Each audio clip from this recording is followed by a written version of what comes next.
بسم الله الرحمن الرحيم.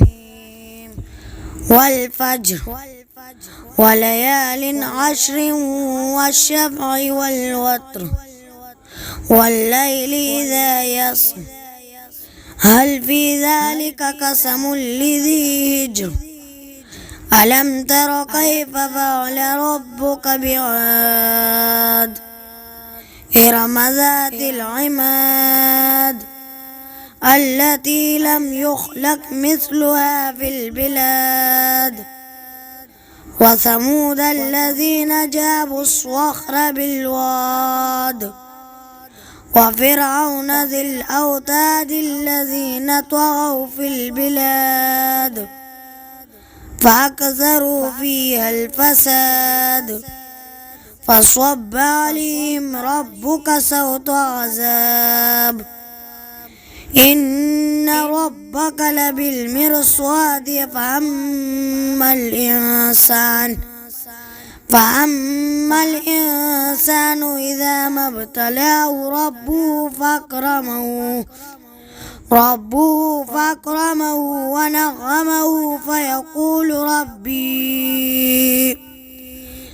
فيقول ربي أكرمن وأما إذا ما ابتلاه فقدر عليه رزقه فيقول ربي أهانن كلا بل لا تكرمون اليتيم ولا تحاضون على طعام المسكين وتأكلون التراث أكلا لما وتحبون المال حبا جما كلا إذا دكت الأرض دكا دكا وجاء ربك والملك صفا صفا وجيء يومئذ بجهنم يومئذ يتذكر الإنسان وأنى له الذكرى يقول يا ليتني قدمت لحياتي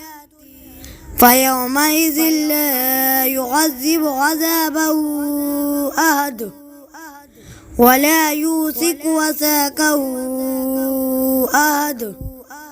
يا أيتها النفس المطمئنة ارجعي إلى ربك راضية مرضية فادخلي في عبادي وادخلي جنتي.